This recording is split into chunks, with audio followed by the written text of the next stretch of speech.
A paz do Senhor Jesus, a todos que compartilham conosco a lição bíblica dominical. É um prazer estar com vocês novamente para continuarmos a sequência da série de estudos bíblicos desse trimestre, baseados na carta de Paulo aos Efésios.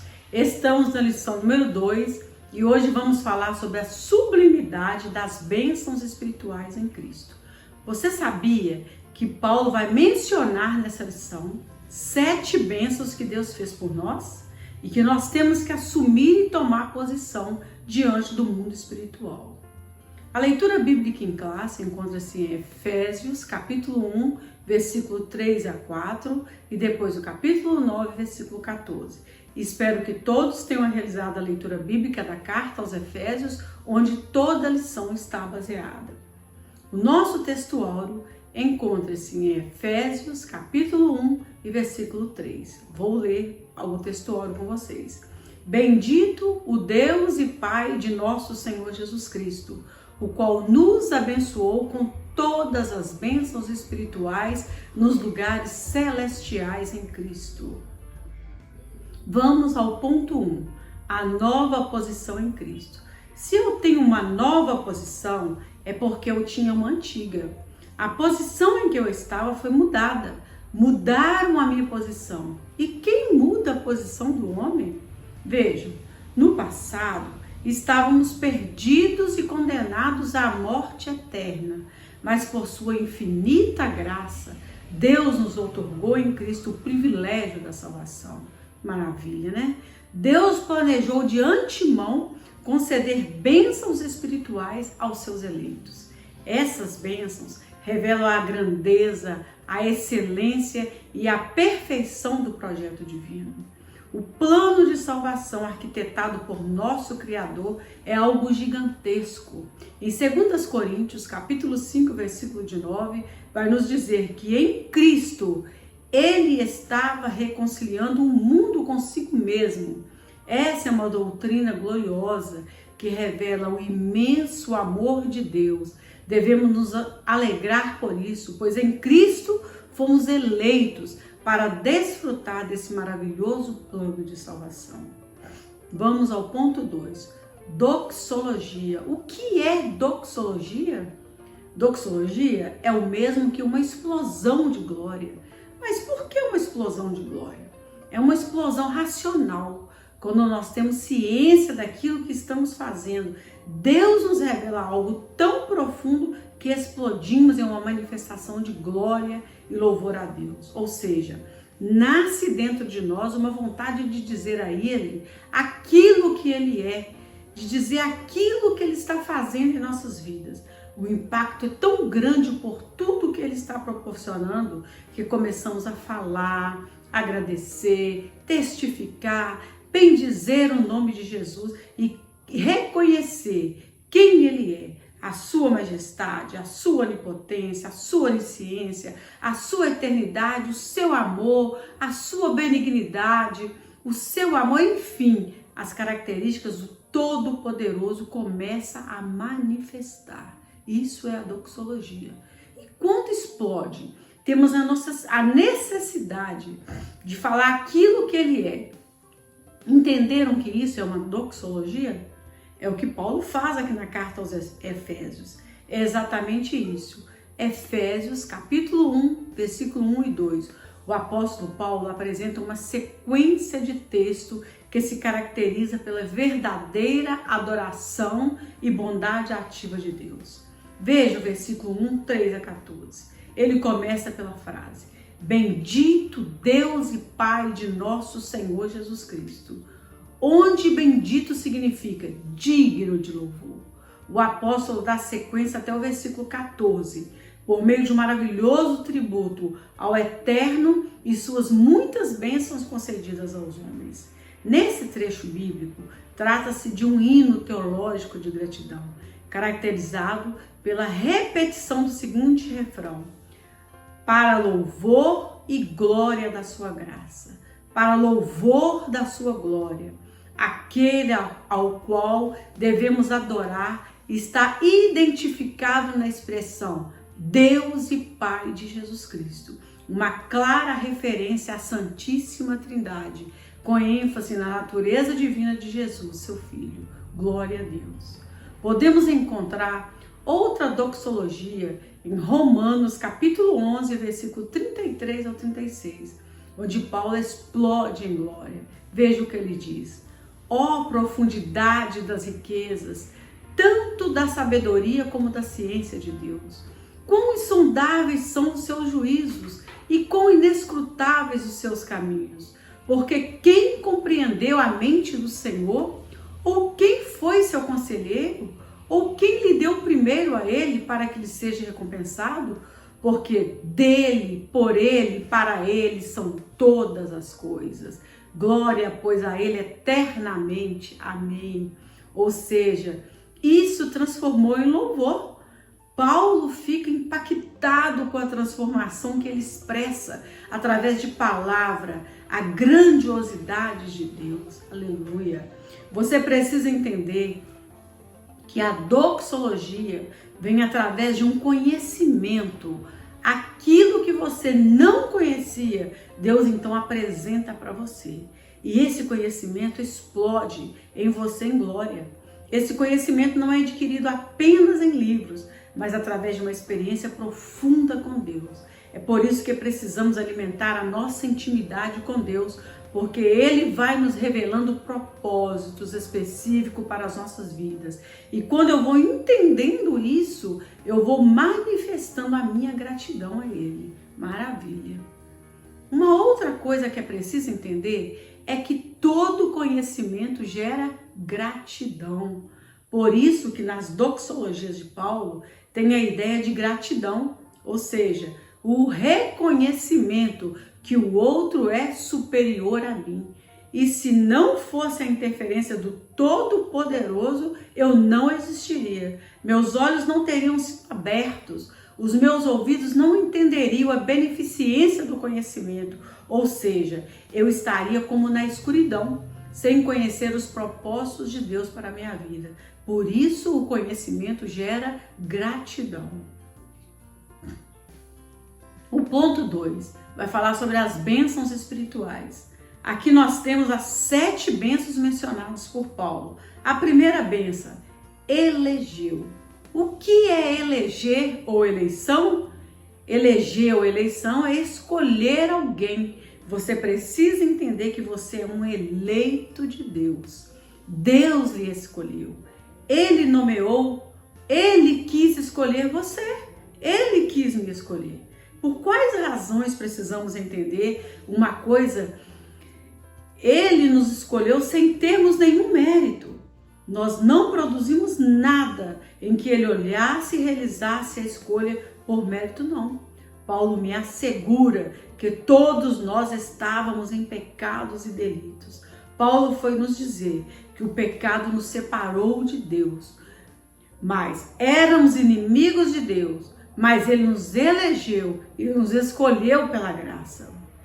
A segunda bênção, Ele nos predestinou, ou seja, Ele traçou um caminho para nós. Que interessante, vejam, Ele nos elege, Ele nos escolhe e Ele traça um caminho para nós. Ele planejou algo espetacular para que nós vivêssemos para Ele e por Ele. Olha que interessante, além dele nos escolher, Ele não nos lançou à sorte. Ele planejou algo para nós e por isso vem a expressão predestinar. Uma das ideias é escolher um caminho para você.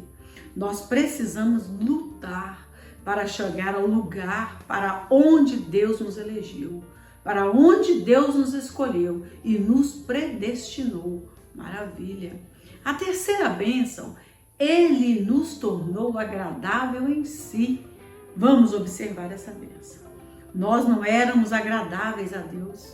Ele nos tornou agradáveis. Ele fez algo para me tornar agradável a Deus. Que bênção, não é mesmo? Aí vem a quarta bênção. Mas Ele me tornou agradável? Ele me remiu, tornou a nos tomar novamente. Nós não éramos dele. O pecado nos tirou o privilégio de ser propriedade de Deus. O pecado nos lançou fora da presença de Deus. Então o que ele fez? Ele nos redimiu, ele nos comprou novamente. E essa compra foi através da cruz do Calvário. A cruz me tornou agradável a Deus. Nós não somos agradáveis pelos nossos méritos. É a cruz que me torna agradável a Deus. O termo redimir aqui significa comprar novamente. Olhem que interessante. Nós éramos dele, ele perdeu a nossa posse e pela morte de Jesus na cruz, ele nos compra novamente. Então nos permitiu, nos deu a legalidade de sermos entregues novamente para o nosso dono original. Lindo demais, pertencemos a Deus. A quinta bênção, ele nos acolheu. Amados, essa bênção é muito interessante. Depois que ele nos redime, ele nos acolhe. O verbo acolher aqui dá a ideia de família, paternidade. Ele nos acolheu e nos colocou para dentro de sua casa. Ele nos fez morada dele. Ele falou, você agora é meu filho, vai morar comigo. A partir de agora você é minha casa, da minha casa, é da minha família. Essa é a ideia do verbo acolher. E depois de nos acolher, o que ele fez? Ele nos revelou. Preste atenção nisso. Que maravilha. Para ele nos revelar, eu preciso ser o próximo. É por isso que primeiro ele acolhe e depois ele revela. Você não revela coisas para qualquer pessoa, para desconhecido. Você só revela coisas para quem você tem intimidade, para quem está dentro de sua casa, para alguém que é de sua família, ou alguém que é muito próximo a você ou é muito especial. Conseguem perceber que nossas bênçãos é uma questão evolutiva? Então, ele nos acolhe e agora nos revela segredos. E depois que ele nos revela segredos, o texto termina dizendo que ele nos sela. O que é esse selo? É o mesmo que colocar uma marca, uma identidade. Qualquer pessoa que olhe para você vai saber que você é propriedade dele. Com você ninguém pode mexer, porque você tem um dono específico. Você tem uma marca que o mundo exterior até não vê essa marca, mas o mundo espiritual reconhece a marca que existe em você. Vamos lembrar da história do apóstolo Paulo, quando aqueles homens começaram a expulsar demônios e não conseguiram. E de repente, aquele espírito começa a falar dizendo, quando ele vê Paulo, eu sei quem é Paulo, eu sei quem é Jesus, mas vocês eu não conheço. Isso nos mostra que o mundo espiritual conhece aqueles que foram marcados e possuem o selo do Espírito Santo. Essas bênçãos espirituais, elas são impressionantes e marcantes em nossas vidas. Eu preciso viver e entender essas bênçãos. Elas já existem para aqueles que querem viver essa intimidade com Deus. Por isso a importância de termos intimidade com Deus. Vamos para o ponto 3? A nova condição. Essa nova posição está ligada diretamente ao sacrifício no Calvário. Relaciona-se ainda com a nossa experiência de conversão a Deus. 2 Coríntios, capítulo 5, versículo 17, vai nos dizer que essa nova vida é conferida somente para quem está em Cristo. Isto é, o oposto da antiga vida escravizada pelo pecado. Romano também vai nos dizer, não andamos mais em trevas, mas como filhos da luz. Portanto, nossa nova posição é caracterizada pela salvação em Cristo.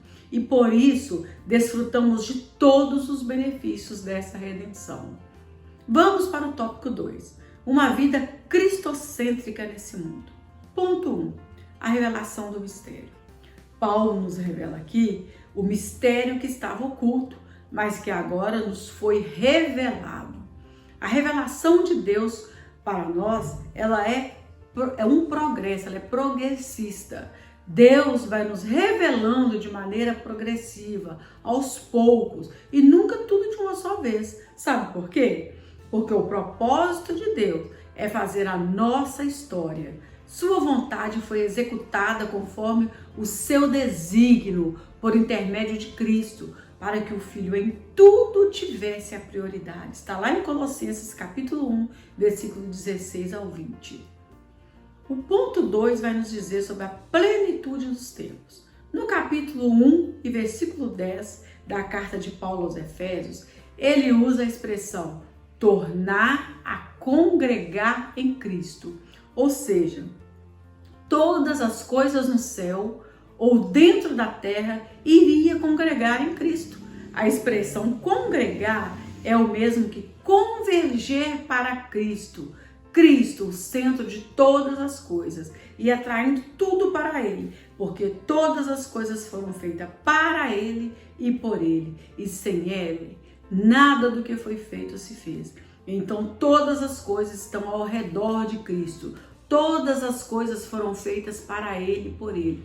Ele é a causa e o efeito de toda a criação. Então tudo tem que converger para Ele.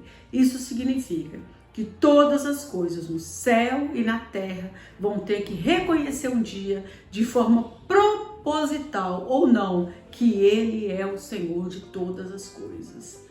O ponto 3 vai nos dizer louvor da sua glória. O apóstolo Paulo, nesse ponto, ele derruba o orgulho, porque todo orgulhoso olha para si e não para o outro. Por isso a importância da palavra gratidão. E eu defino gratidão como reconhecer a superioridade do outro. Paulo vem aqui e diz que tudo o que acontece é para louvar e glorificar a Deus. Quando Paulo tira de si a glória, ele nos ensina que não temos nenhum mérito, mas que toda a honra e toda a glória pertencem a Deus.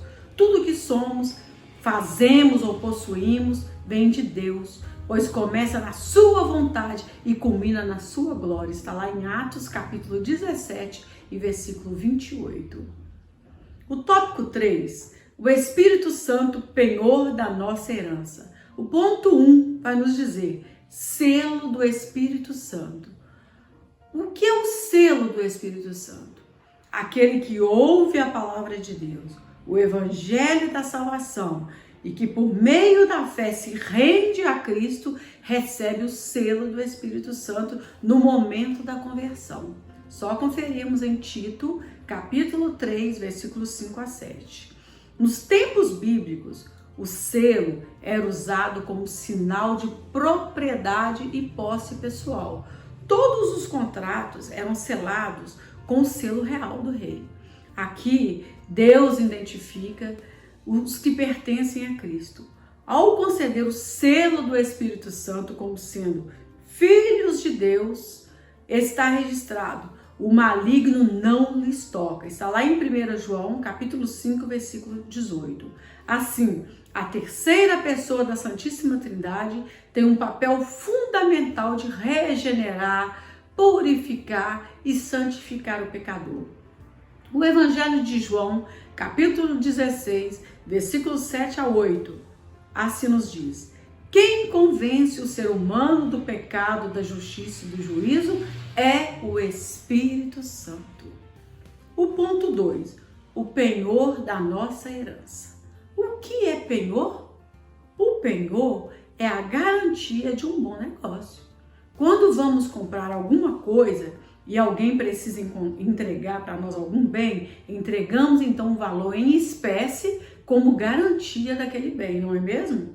Em nós, o Espírito Santo, ele é o penhor, ou seja, foi colocado um selo, uma marca em nós, para mostrarmos que você e eu mudamos de posição.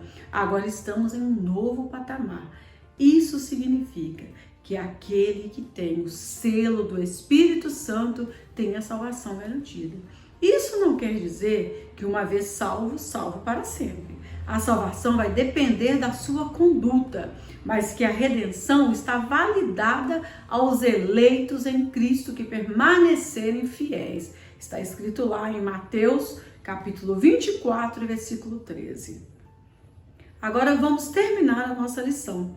né? Que o Espírito Santo faça morada sempre em nossa vida e que todos venham receber o selo da promessa para ser identificado como pertencentes a Cristo, que é a nossa garantia da vida eterna. Que Deus abençoe sua vida, a sua família e até o nosso próximo encontro.